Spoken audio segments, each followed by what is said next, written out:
with us in today's conference call and hand it over to them for opening remarks.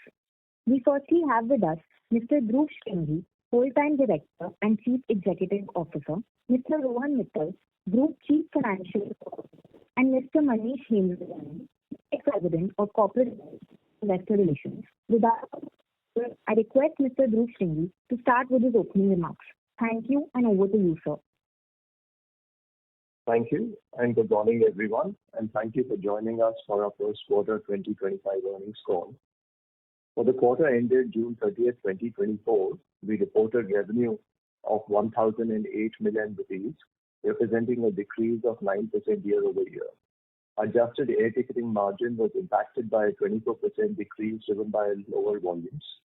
The decline was primarily by the decline in volumes in the B2C segment as we optimized discounts amid intensifying price competition in the market. Despite challenges in the B2C segment during the June quarter, the corporate travel segment showed robust growth across all key metrics. The company successfully secured 34 new corporate customer accounts, representing an annual billing potential of INR 2,028 million, with average billing potential up 77% sequentially. As the leader in the corporate travel market in India, our customer acquisition rates remain strong, consistently outperforming industry benchmarks. We also continue to actively evaluate strategic opportunities to further bolster our corporate travel segment. In addition, we made substantial progress in our meetings, incentives, conferences, and exhibitions, which is the MICE category this quarter. A newly onboarded team has started ramping up operations, and while MICE contributions are modest for the June quarter, early signs for the September quarter are very encouraging, with significant business already being secured. In addition, we've also scaled up teams to focus on the mid-market corporate segment and new products including visa, car rental services for corporate travelers. Adjusted EBITDA came in at rupees 105 million, a decrease from rupees 173 million in the same period last year, partly reflecting the lower volumes in the B2C space and partly due to the added cost of onboarding the new teams for the initiatives that I just spoke about. The cost of such incremental hire is close to rupees 40 million, and this is for the quarter. There is a team of over 80 people that's being hired. Ex these investments in new initiatives during the quarter, our EBITDA would have been closer to INR 145 million. I do want to talk about the importance of us ramping up some of these new initiatives in a relatively short period of time. This is critical, I feel, from a business repositioning perspective. Over the past few months, and particularly in the last quarter, we've seen the country's largest airline begin to offer deeply discounted fares exclusively on its website and B2C mobile app. This is a great initiative that they've launched on the B2C side of things.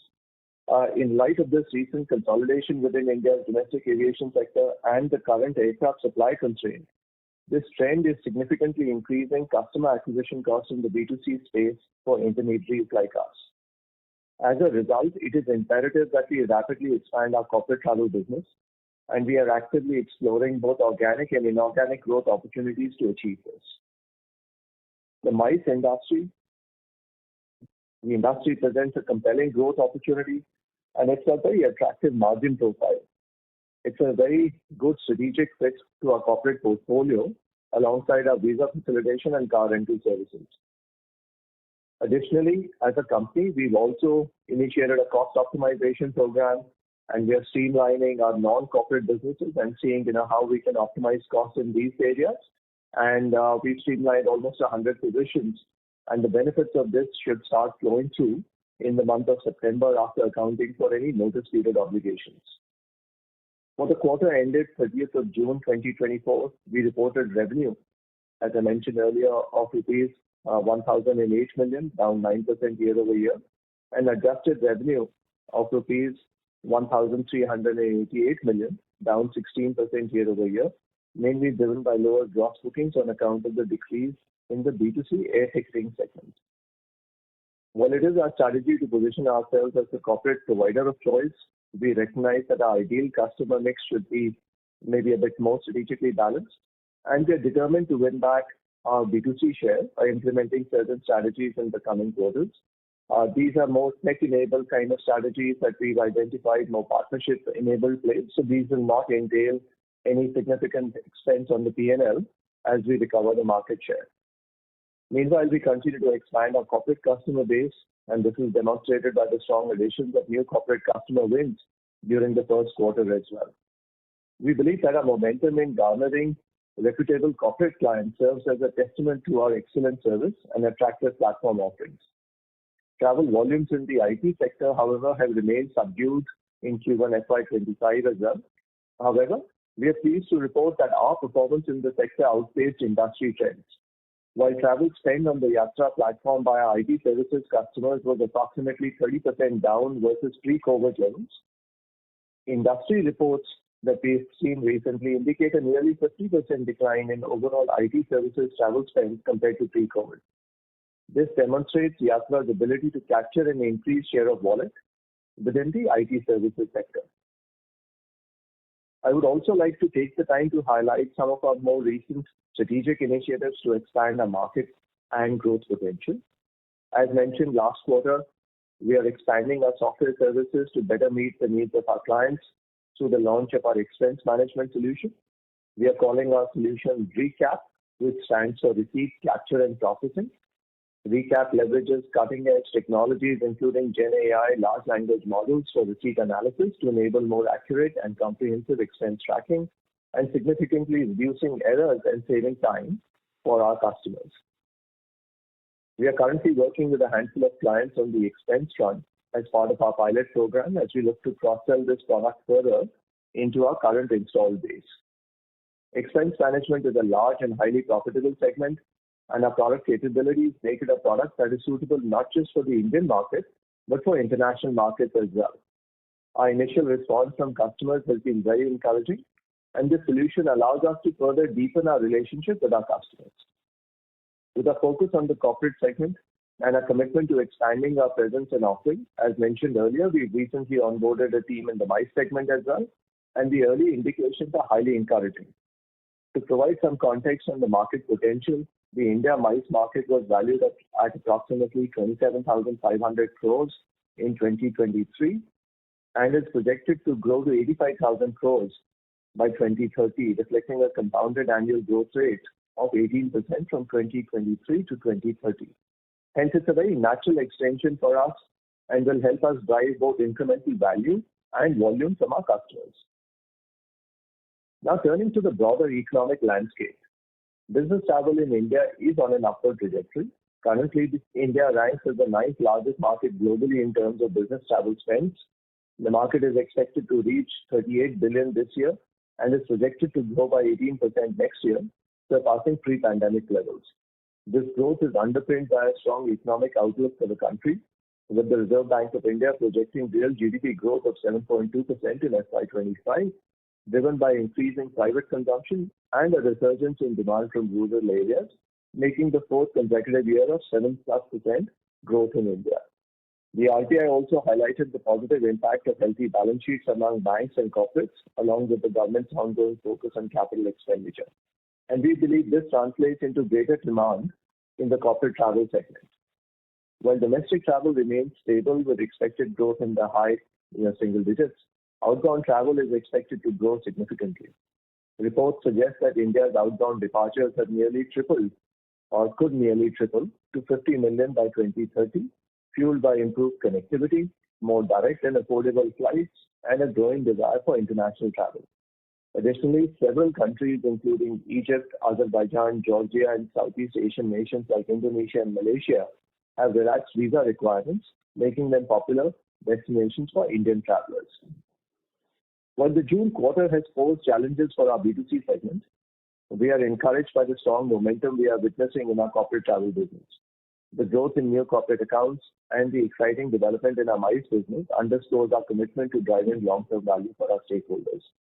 We continue to fine-tune our strategic initiatives to maintain our dominant position in the corporate sector while working to regain share in the direct-to-consumer market as well. With that, let me hand the call over to Rohan to walk you through the details of the financial performance. Rohan, over to you. Thank you, Dhruv. I will now review our numbers for the quarter ended 30th June 2024. Our gross bookings reduced by 17% on a YY basis. This was predominantly due to the 20% fall in our air gross bookings, as explained by Dhruv. Hotel and package business bookings remains flattish. Our overall adjusted margin for the quarter was at INR 1.2 billion. Adjusted margin percentages for the air ticketing business was 6.5%, and for the H&P, the adjusted margin percentage was 11.6%. Moving on to the expenses. As a percentage of total gross booking value, our marketing, sales, promotion, including consumer promotion and loyalty, decreased by 50 bps, with a sharp decrease of 25% on a YOY basis. Our personal expenses increased by 21% YOY. This is on account of the investment in the team as we build out our mid-market, MICE, visa and expense management businesses. Other costs have remained relatively range-bound compared to the year-ago quarter. On an overall basis, adjusted EBITDA was INR 105 million as compared to INR 173 million in the quarter ended June 2023. Lastly, as of 30th June, we were carrying cash and cash equivalents and term deposits on our books of INR 4.4 billion. Our gross debt is down to our lowest level of INR 210 million compared to INR 1.7 billion year ago same period. With this, we conclude our prepared remarks. I'd like to hand it over to the moderator for the Q&A. Thank you. Thank you very much. We will now begin the question and answer session. Anyone who wishes to ask a question may press star and 1 on their touchtone telephone. If you wish to remove yourself from the question queue, you may press star and 2. Participants are requested to use handsets while asking a question. Ladies and gentlemen, we will wait for a moment while the question queue assembles.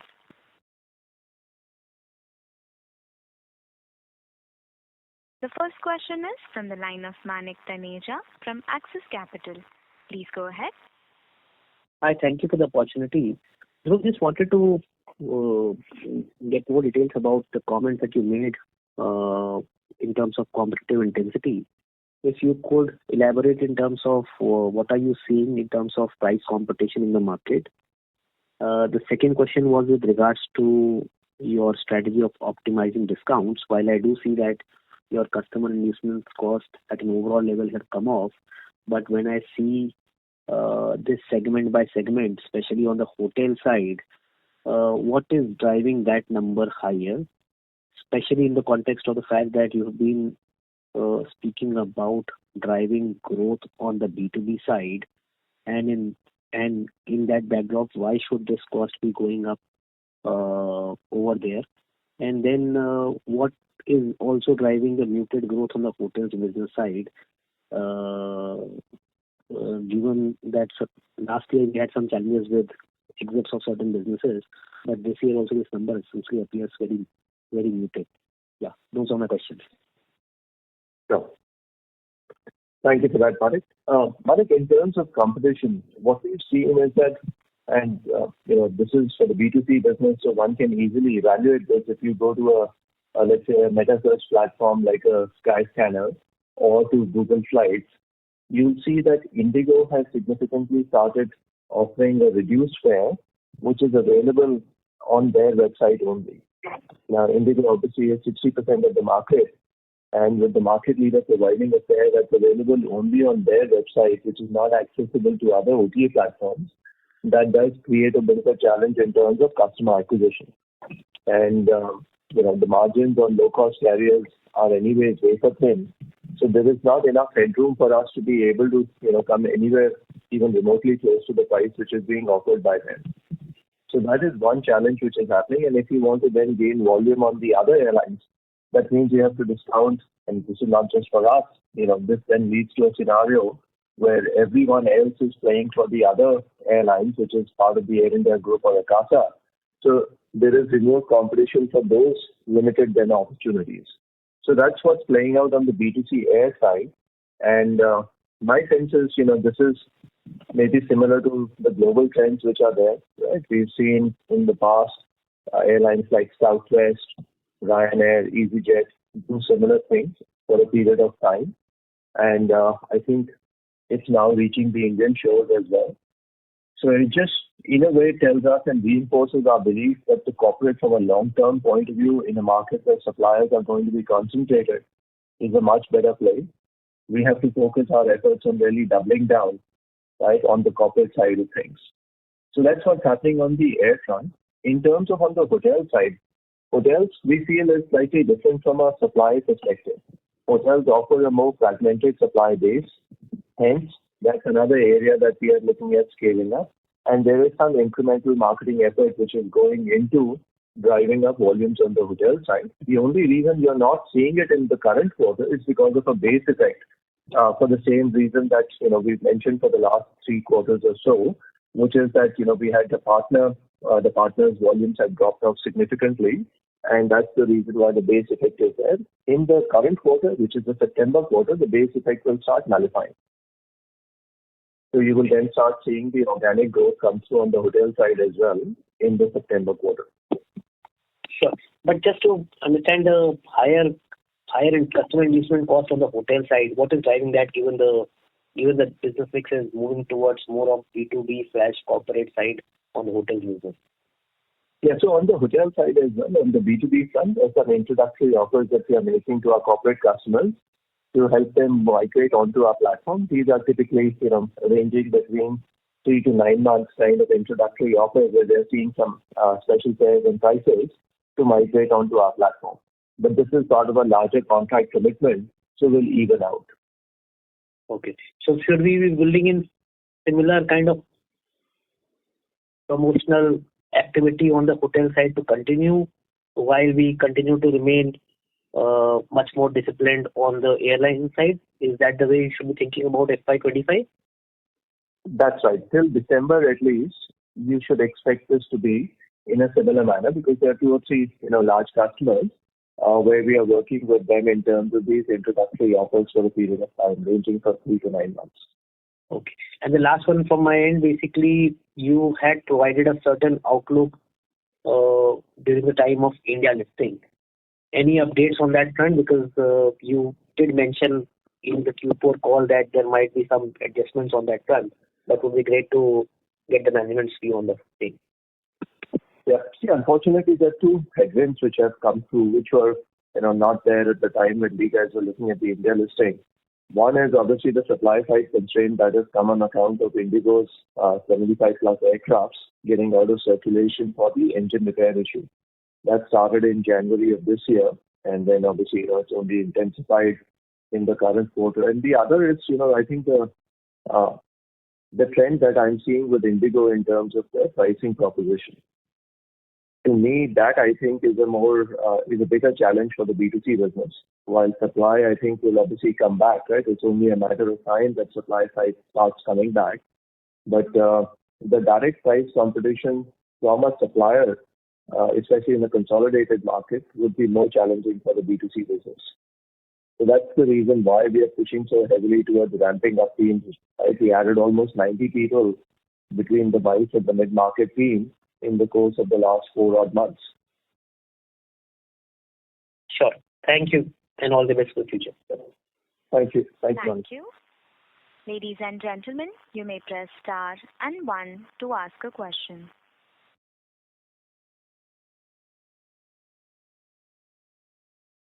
A reminder to all the participants, you may press star and 1 to ask a question. The next question is from the line of Swapnil from JM Financial. Please go ahead. Hi, thanks for the opportunity. So I have a couple of questions. First is on your mix. Given that our B2C business has not done well in this particular quarter, can you give some sense as to what would be the latest mix now, B2C, B2B, and how should we look at the mix going ahead? Because I think that has also affected your take rates a bit. If you can just elaborate on that. Thank you. Sure. So our mix at this point would be, getting more skewed in favor of the B2B business, right, as opposed to being more skewed in favor of the corporate, B2C business. Historically, if you recall, our mix would have been 55 to 60% being B2C we are now getting to a situation where we are seeing 55% coming from the corporate side, from the B2B side of things. Yeah. And on the take rates, what would be the impact because of the mix change? And how should we model that? So on the take rates, what will happen is while take rates will get adjusted on account of this mix effect only, but your net revenue retention, right, should improve. So your revenue rates should improve because on the corporate side, there is then no marketing or customer couponing which comes into the picture.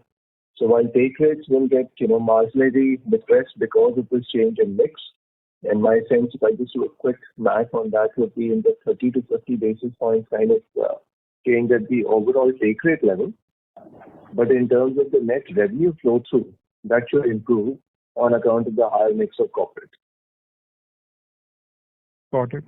And would there be an impact on your payment gateway charges also? Because I see that the charges have come down meaningfully. It's now 0.6% as a percentage of GDR. I think earlier because of the mix in business only. Because, B2C has payment gateway charges. On the corporate side, payment gateway charges are more limited. So because of that, as the mix skews in favor of corporate and B2B business versus B2C, the payment gateway charges will come down. Got it. And if I were to ask you about a more medium-term question, earlier we used to guide for 15 to 20% top-line growth. Now, because of the current challenges, how should one think about growth? Because I'm presuming the expectation was that the B2C will grow at a faster rate than the corporate, but now that is not the case. That may not be the case. Any change in the guidance because of that? Yeah, so in terms of the overall growth rate, right? So our growth rate that we were looking at, what we have projected to 15 to 20%, that's based on corporate growing at about 25%, B2C growing between 10 to 12%. Our sense is that B2C will actually be closer to flat, which means, growth rates will be between the 10 and 15% mark, as opposed to the 15 to 20% mark in terms of gross bookings. Okay. And on the product side, air and hotels? Air should be, again, air will be closer to 10. Hotels, after this base effect gets adjusted, should be closer to 20. Got it. Thanks for that, Dhruv. Hotels, we are seeing significant amount of traction right now. Sure. Got it. Thank you for the opportunity. Thank you. The next question is from the line of Anmol Garg from DAM Capital. Please go ahead. Hey, hi. Thanks for the opportunity. Dhruv, can you talk about how the traffic is panning out on the application and the website? And if you can talk about how is the view to book ratio in the company and how has it changed in the last 3 to 4 quarters? Sure. So if I look at on the traffic side, Anmol, on the traffic front, we've been optimizing our own marketing spend and our own traffic and focusing more on quality of traffic versus the quantity of supply. That's why we've been scaling back from some of the meta search platforms where there is more intensive price competition that's happening. So in terms of overall traffic, we've seen almost a 15, closer to 17, 18% kind of decline in traffic if I look at from the last 2 to 3 quarters. But in terms of our look to book, because the quality of traffic has improved, right? Our look to book is up almost double digits. So part of the traffic decline is being offset by the look to book, which is in a better, much better shape right now, given the better quality of traffic that's coming through onto the website. So it's helping us 2 ways. One, it's optimizing our marketing spend because, we don't have to spend as much in terms of from a traffic acquisition point of view. And second, obviously, the stress on the internal data center, utilization of IT capacity, etc., that is also getting optimized on account of the better conversion. Sure. Secondly, earlier we had heard that some of the meta search platforms had, and one of the larger one particularly, had increased their commission rates quite a bit. So from that perspective, do Yatra will be on these meta search platforms or are we planning to move away from that? We will, I think this is obviously a dynamic situation which is there at the moment. If the economics are optimal, which they currently are, so in terms of the conversations that we've had at least, they continue to be optimal. So we will be on the platforms. But if the cost of acquisition revises meaningfully and goes up, then I think that's a call that we will have to take. But at this point of time, given the current kind of traffic mix that we are working with on the Meta platforms and the kind of conversion that we've optimized for, we are in a comfortable situation. We will carry on as is. Sure. And one on the corporate side, so you have indicated that you have added 34 new corporates with billing potential of up to 200 crores. So would that be annual billing potential or that would be for multi-year? No, that is the annual potential. Annual. Okay. Sure. Thank you so much. Thank you, Anil. Thank you. Ladies and gentlemen, you may press star and 1 to ask a question.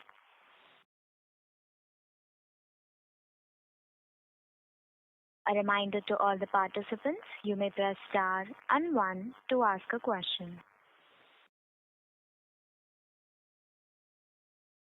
The next question is from the line of Nitin from Investec. Please go ahead. Yeah, hi, good morning. Just wanted your thoughts on the investments that we have done on the corporate business. By when should we start seeing those yield from a revenue perspective? And just broadly, if you could just break it up into MICE and mid-market, how do you see that sort of evolving on a going forward basis? Sure. Morning, Nitin. Nitin, on the MICE side, in the September quarter itself, we will see that team get to break even in the September quarter itself and have a positive margin impact in the September quarter. That's for MICE. Mid-market has a slightly longer ramp-up cycle because, the kind of customers that you're aggregating are more smaller by their very nature. So you have to farm out first to a larger customer base to be able to get the right return. So mid-market will take, us till the Jan to March quarter to be able to ramp up to the stage where they are fully capturing their cost. But we will start seeing incremental return come through from this current quarter itself. But for MICE will have a positive impact in the September quarter as well. Sure.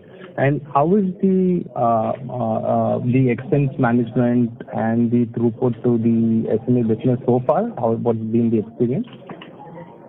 So the expense is started off to a very positive start. The feedback that we've got from the customers where we are running this as a pilot process with them is very encouraging. It will take us maybe another 3 to 4 months before we can actually say that now we are able to generate, revenue from this at a meaningful level, or at least the trend line is getting to a meaningful stage. So it will take maybe a quarter or two to get to that stage. But the early response from the mid-sized customers that we rolled it out to right now is quite positive. We are also excited that a couple of our large customers are also evaluating the solution. And if it ends up meeting their needs, then I think that becomes a very significant breakthrough for us. But that we will only know because it's going through, a larger assessment cycle with the larger customers because they already have solution providers that will need to be dislodged for our solution to be installed. Broadly, yeah. So broadly, is the the customer acquisition rate because of the bundling of the expense management better than what you would have seen normally? Listen, I think the way I would look at this, and it's too early to say that whether it's going to be better. The initial start is obviously very positive, but before I comment on this on a long-term trend, I think we'll need a few more data points. But what is encouraging is that our ability to improve pricing as a bundled solution. So to give you an example, if hypothetically it was 100 rupees that we were charging for a domestic flight, 500 for an international flight, you can bundle it with an expense and charge 125 and 550, let's say hypothetically, right? So that bundling, at least initially, is turning out to be quite encouraging. Got it. Got it. That's helpful. Thank you so much and all the best. Sure. Thank you. Thank you. Ladies and gentlemen, you may press star and one to ask a question.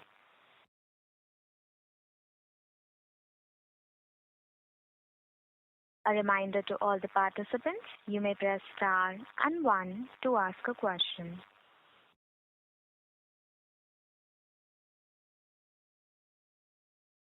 Ladies and gentlemen, you may press star and one to ask a question. The next follow-up question is from the line of Nitin from Investec. Please go ahead. Yeah, hi. Thanks for the opportunity again. Post the trimming down of headcount on the consumer business, which you alluded to, would that mean, is there a risk that the consumer business sort of decline for the year, and would there be an impact on the year-end volume incentives that we normally see? Sure. Nitin, that's a very good question. In terms of volume incentives, the way we are trying to balance out the volume incentives is through our B2B business. Right. So on the corporate side, while it's there and there's organic growth which is happening in new customer acquisition, there is also, incremental effort putting into the B2B travel agency market to make sure that, we have the desired volume that we can get from there to support the highest slabs of the volume incentives. So that's how we are looking at it. And we are balancing between B2C and the travel agency market to see wherever we are getting a lower cost of acquisition. Okay. So the Q4 bump that we usually see, that could still remain, or at least that's not at risk. You will still see a bump, but no. The only risk is maybe it will be slightly lower at the worst case, but yeah, it will still be there. Right. Perfect. That's helpful. Thank you so much. Sure. Thank you. Ladies and gentlemen, you may press star and one to ask a question.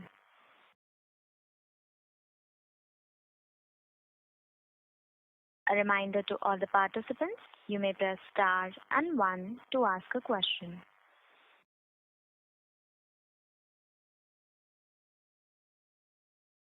Ladies and gentlemen, you may press star and one to ask a question.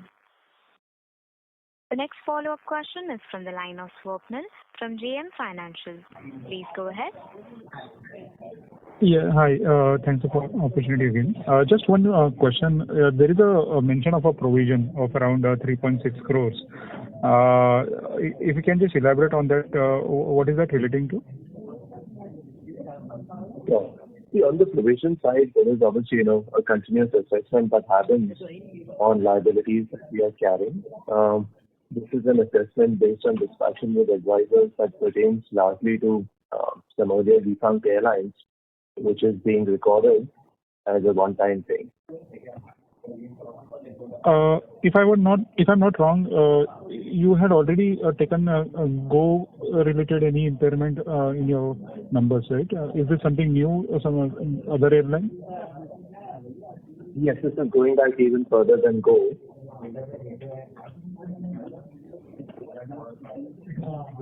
Okay. Any more such one-time provisions expected, or like now everything No, is... We don't anticipate anything further. Okay. Got it. Thank you. Thank you. The next question is from the line of Vinay from Hathway Investments Private Limited. Please go ahead. Yeah, thanks for the opportunity. Just wanted to understand that amalgamation that you have announced, how exactly is it going to be impacted by, when will it be done, and what do you expect to be your incremental cost saving because of that? Sure. So Rohan, maybe you can walk Vinay through that. Sure, Dhruv. Hi, Vinay. So basically the intent is that we have wholly owned subsidiaries, majority of which, Vinay, are acquisitions that we've done in the past over the last decade or so. And some of them are LOB specific, some of them are product specific. So what we are trying to do is we are merging all these wholly owned subsidiaries into the main listco, which is Yatra Online Limited. The reason for that is, one, to streamline operations. That includes both business operations as well as finance operations. Two, what happens is that in Yatra Online Limited, the listco, we have carry forward losses, significant carry forward losses from the early years. While in the wholly owned subsidiaries, these have typically been tax-paying entities. So our intent is to optimize and use those carry forward losses of Yatra Online Limited as the business continues to grow and we continue to remain profitable quarter on quarter. Third, there are legal, professional, other expenses, audit fees, all those things which come in at an entity level. Our intent is to start reducing that across by merging all these entities into the main listco, right? Because automatically for those 6 entities which are getting merged, there would not have to be a separate audit, tax audit, etc., which would have to be carried out, right? So that's a cost saving that would start happening. Those are the 3 primary reasons why we are doing this right now. And could you just quantify what would be the timeline and also the cost benefit that you would accrue in Yatra Online? Sure. So as far as the timelines are concerned, the first step was streamlining all our registered offices to the same location. That process is already done and dusted. We closed that in the month of April and May. Now, the board has approved, and therefore what we will do is we will file an application with NCLT. The early estimates of timelines that we've received are that hopefully this should get through somewhere around March, April, of the coming calendar year. Please note that these are subject to final approvals from all regulatory authorities, etc. So please take the timelines with that pinch of salt. Third, as far as the savings are concerned, our estimate is that that number should be in the range of close to approximately 5 to 6 crores annually. And the appointed date is 1st April 24? That's right. Okay, thanks a lot. Thank you. Thank you. Ladies and gentlemen, you may press star and 1 to ask a question. As there are no further questions from the participants, I now hand the conference over to the management for closing comments. Thank you everyone for being on the call today. As always, we are fully committed to driving the recovery and growth of the business. We are all available if you have any follow-up questions, and we look forward to your active participation in the days ahead. Thank you for your time this morning. On behalf of JM Financials, that concludes this conference. Thank you for joining us, and you may now disconnect your lines.